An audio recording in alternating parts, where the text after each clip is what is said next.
few things with some CDC, and I'm going to tie a trailing shuck, some trailing shuck mayflies, and I'm going to show you how I make these shucks. Instead of just having loose fibers for a tail, I'm actually making a tube out of a piece of antron.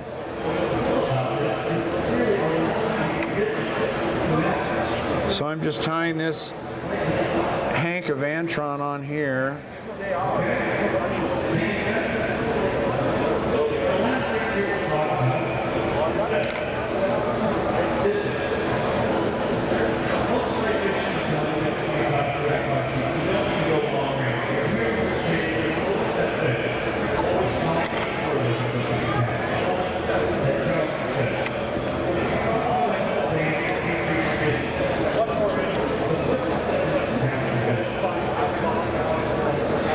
Then I'm going to put a triple surgeon's knot with my thread on the end of this.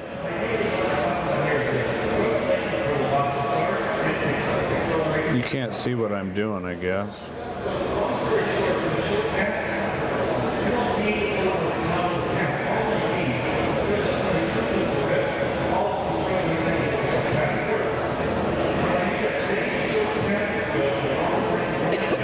And what I've done is I've taken some 6X and I've tied a triple surgeon's knot on that. And then when I'm in a production mode, I'll just take these pieces of mono and just tighten them up.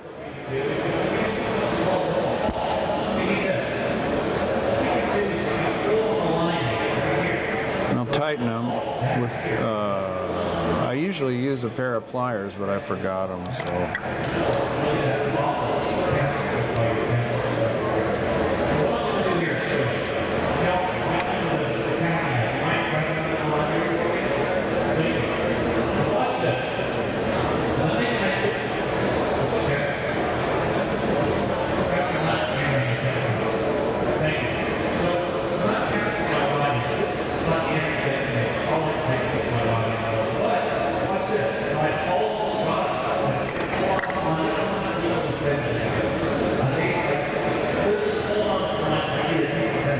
So I'll do, I'll do like 7 or 8 of these, but I'm not going to today.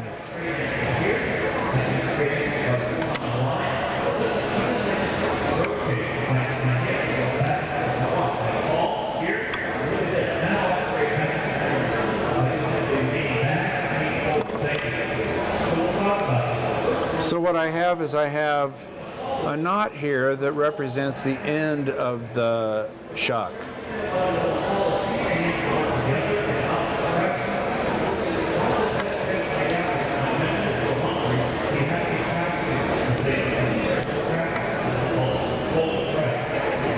And this represents what I'm going to tie on my fly. So I'm just going to start with a size 16 hook, just a standard dry fly hook.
On the River one day, and I started noticing these mayflies with this brown thing hanging off their rear end, and as it turns out, it was their trailing shuck. And I got a really good image of this fly, and the shuck was a tube. So I thought to myself, well, you know, instead of just a bunch of loose antron fibers for a trailing shuck, I'm going to make a tube. So I'm going to cut the back end off of here, make a tail.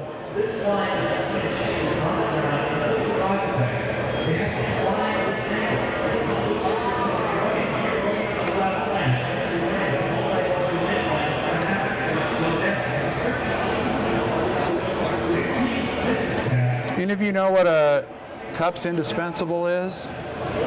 A dry fly? It's a traditional British pattern. And a Tupp is a ram, and a ram will, where he urinates, will color his scrotum hair pink. So they use the pink wool from the scrotum for the thorax, and then for the abdomen they use Pearsall's, well, they used primrose silk thread. So I'm going to use some primrose silk thread just over yellow thread, which I'm using 16-aught.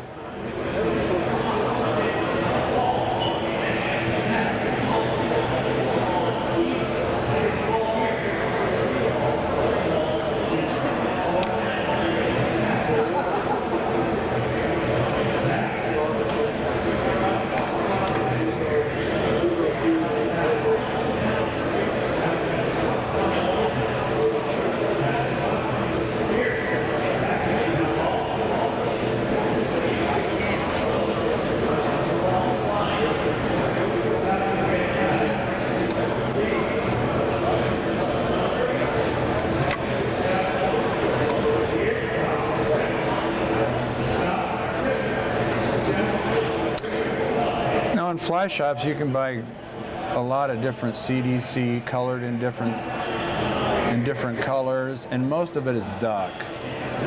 Okay, and duck CDC is not very long, and I happen to have quite a few sources for Canada Goose CDC, and these guys are much bigger. They have some variation in color. Some are gray, some are lighter. So what I do is I sit down with my morning coffee in my easy chair with a roll of tape, and I will match pairs of goose feathers.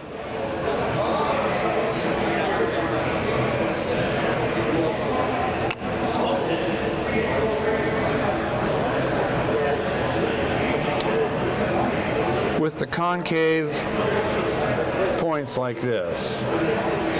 So you match them up, and I tape them. So I'll do like 50 of them. So when I'm in the production mode, I can just grab my CDC and I don't have to continue picking through it. So I'm just going to take this and strip this stuff off. Can you see what I'm doing? And then I'm going to just preen this forward. And I'm going to gauge it. And then I'm going to clip this and tie it on.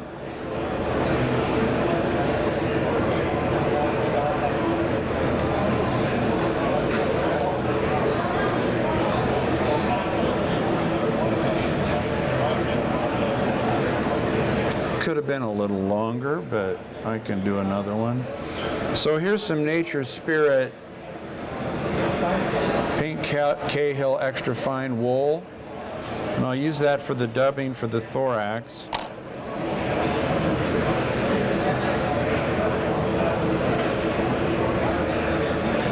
I'm just going to bring the wing forward and wrap the dubbing behind it to elevate the wing.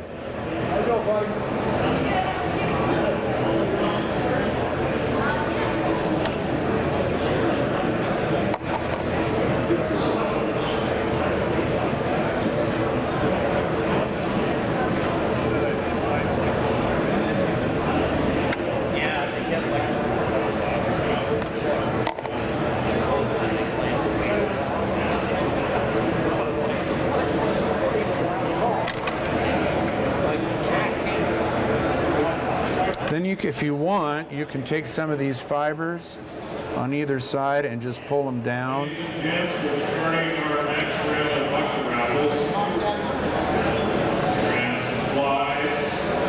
And you can make legs.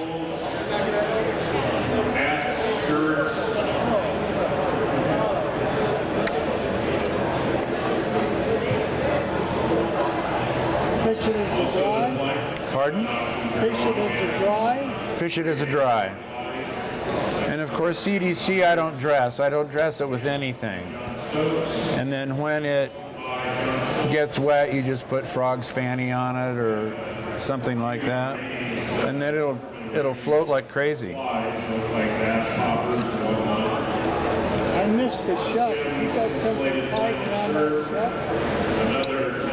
I knotted it with 6X. So I have a bunch of these things already made. Why do you do that? Well, because I want a tube for a trailing shuck. I don't want a bunch of loose fibers. Because when a mayfly is emerging, he's emerging from its exoskeleton, which is a tube. And that's why I did it. Just for the shape. For the shape, to imitate a shuck. And it proved to me, I started doing this 2 years ago, and it proved to me to be exceedingly effective during a certain part of the hatch, when they're actually have broken through the surface tension of the water and they're actually flying away. So that's it was a pretty big breakthrough for me. You just tie that with 6X loop. I just make my knot with 6X. You just tie an overhand knot in. Triple surgeon.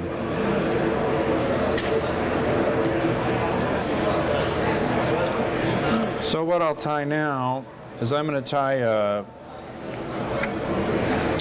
Tup's Indispensable Hackle Stacker Paraloop fly.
I put a little drop of glue on here just for insurance purposes, so it won't come undone.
time I'll just make a pink Cahill since I have the stuff.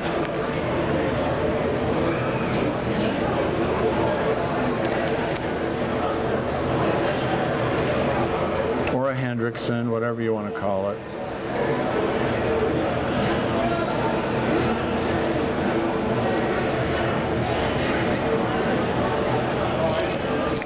This is just super fine dubbing. I don't know, pink super fine, pink Cahill super fine, something like that.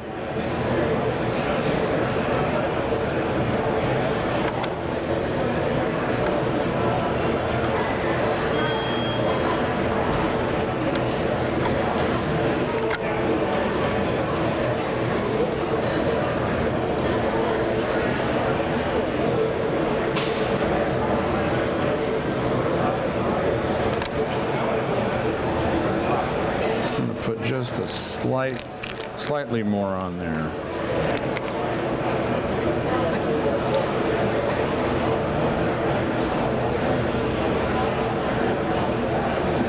Now here's a little gallows tool I made for making paraloop flies for hackle stackers that slides, and it's on a rubber snubber, and it has a lot of flex to it, so I'm not getting enough tension when I wind my hackle around. So I wanted a shorter distance, so I made this gizmo. So I'm going to make 2 loops on this, and then I'm going to go around the base twice, and this will be what I'm wrapping my hackle around.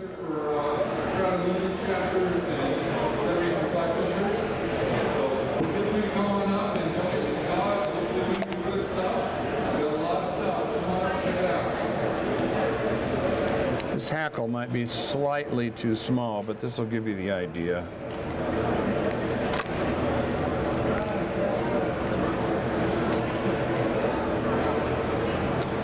I viewed a lot of videos on people making paraloop flies, hackle stackers, whatever you want to call them. Some use no gallows, some just use their fingers. Some wrap they finish their hackle around like this. I just made this tool because when I tie it off, I want my hackle out of the way. So I can wrap this up. And I want to make sure I wrap it far enough up the thread that when I pull it over, it's going to completely envelop my thorax.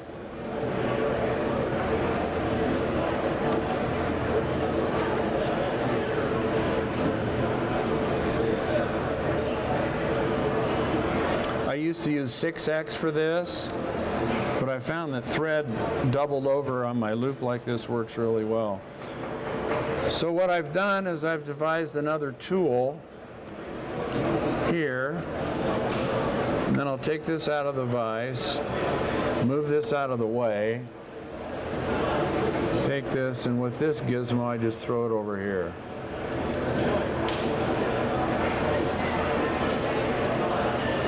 So now my hackle's out of my way.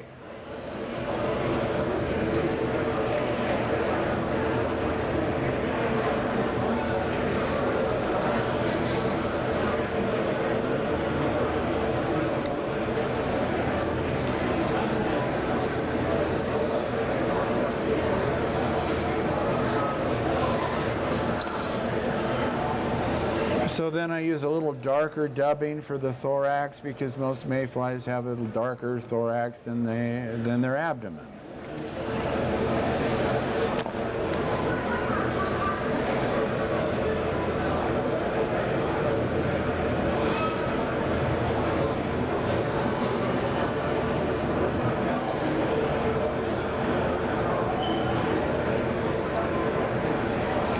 So I'm going to take this, I'm just going to twist this, then I'm going to form a loop,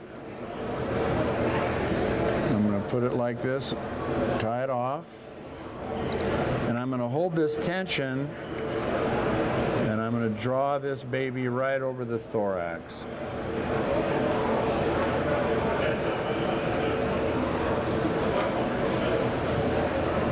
And And then I bring back the thread and tie it off so it doesn't come apart.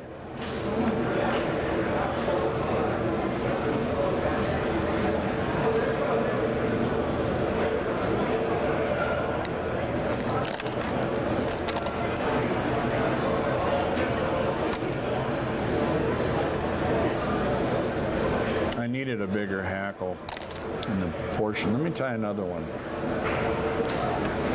I'll just tie a standard Dunn without a trailing shuck.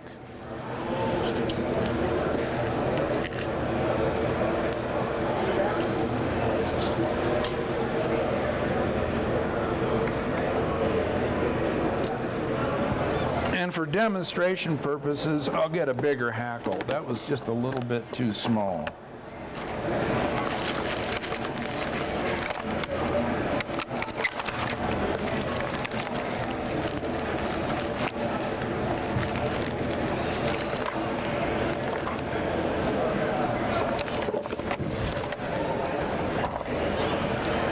So for tails for these flies, I normally use wood duck.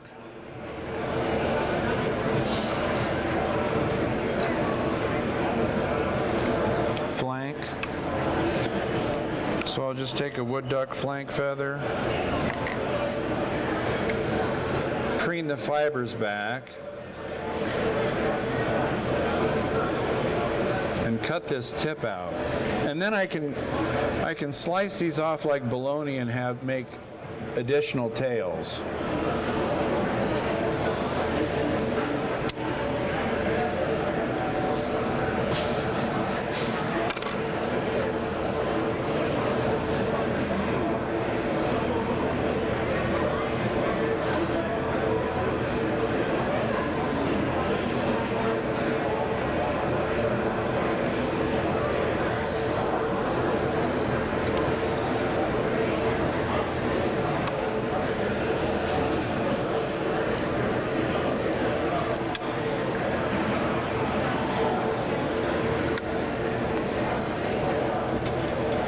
Actually, I'm going to get my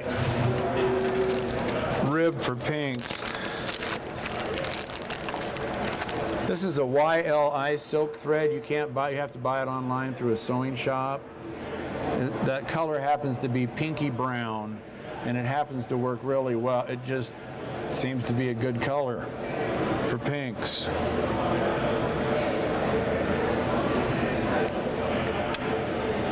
So I'm going to tie this on the bottom, because when I make the rib, when I rib the fly, I can put it underneath the tail and elevate it.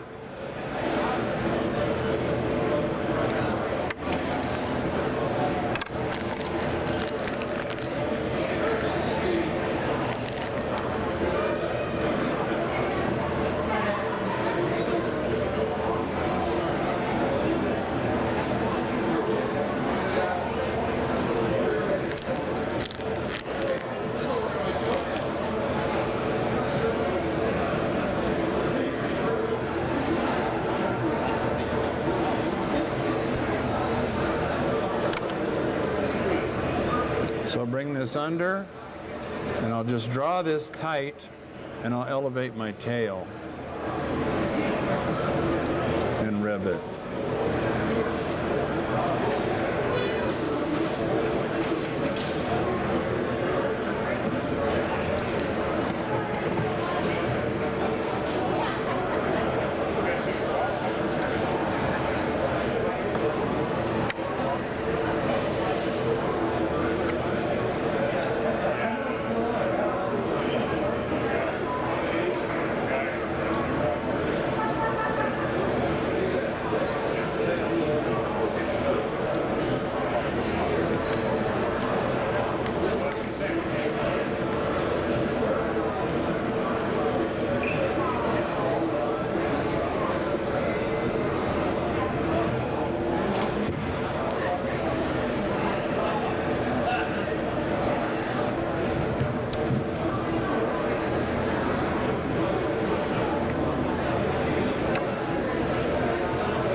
It's a little better than the first one.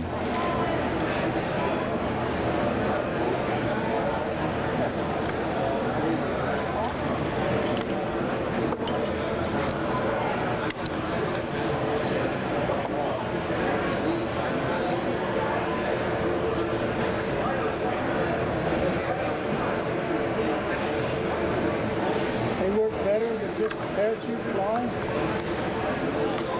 Do they all the same? That's a good question.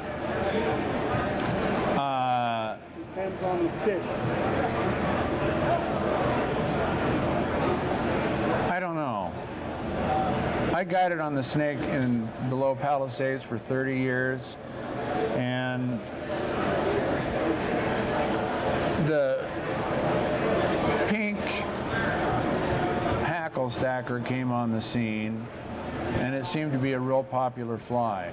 And I really didn't even know how to do it. I mean, I'd never heard of such a thing, didn't know how to do it. Started investigating and found out how to do it. And to be honest with you, I don't know that it is more effective. Just catches fish. But I think it's a really cool process. I mean, I think whoever invented this had a lot of good thought. What I like to do, though, is if I'm making divided wing flies, is to divide the wings and then pull a paraloop through the wings. So it's a different look than a parachute, and they're really pretty slick.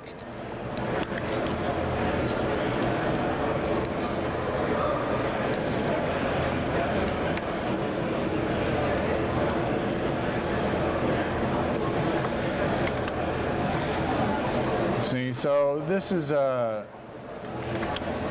these are called Wally wings. A guy named I'm not sure, he might be from Scandinavia, Wally Lutz. And he created this method to where you're using one single mallard feather. It's pretty cool. Has anybody ever seen this?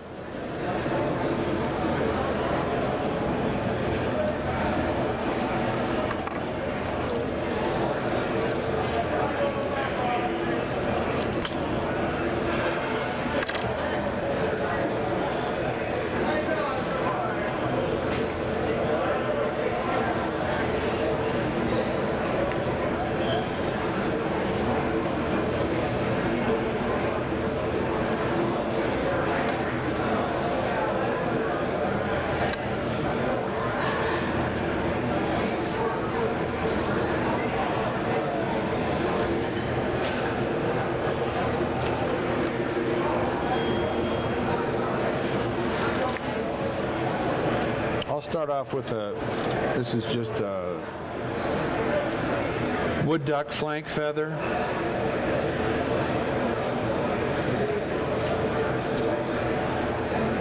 And you preen these back like so.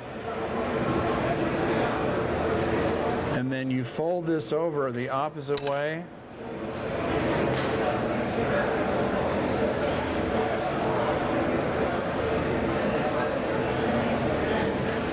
And then you'll tie that on top.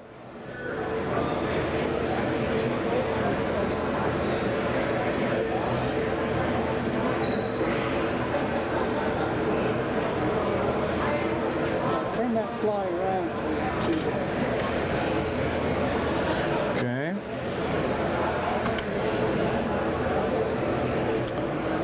I really wish I would have thought of this one. This is so trick. Makes a great little black niche.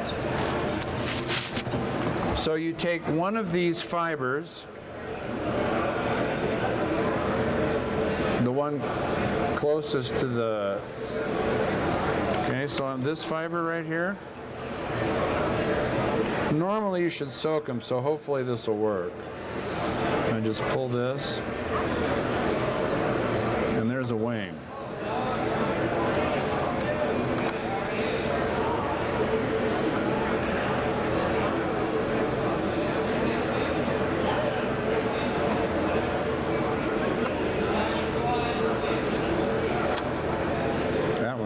got out of control.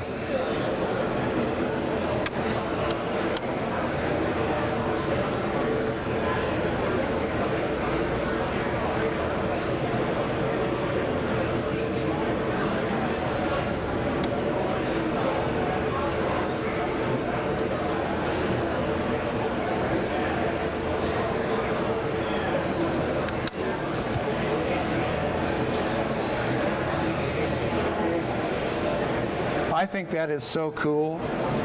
I mean, when I saw that video, I'm going, no way. Come on, you put you tie your tackle stacker in now, No. or you do that first? Let's see if I can do one. Okay. But you put the normally No, you put no, the no. stacker first. Well, you want to do your wing first. And the reason you want to do your wing first is because if you have your tail and all that other stuff done and it doesn't pull apart correctly and your wing doesn't work, then you're kind of out of luck.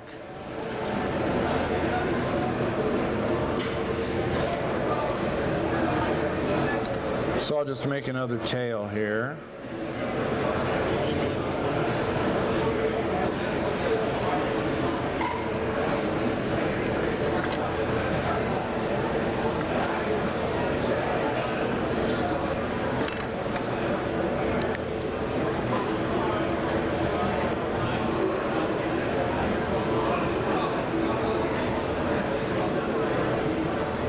If you use mallard flank for these wings, you can make really, really good Calibatus spinners.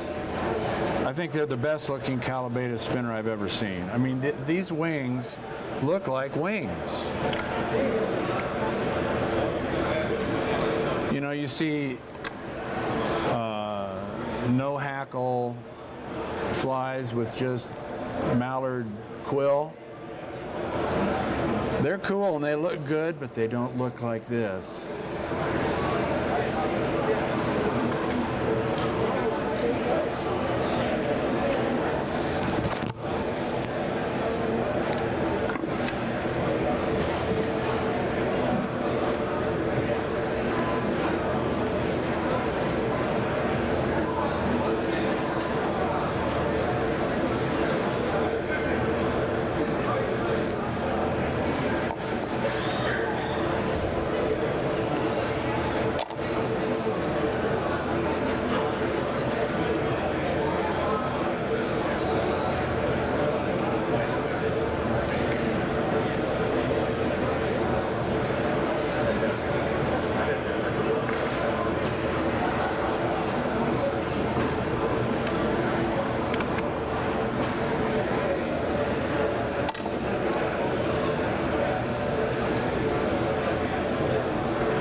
See, I don't know how you could accomplish those wings with a parachute.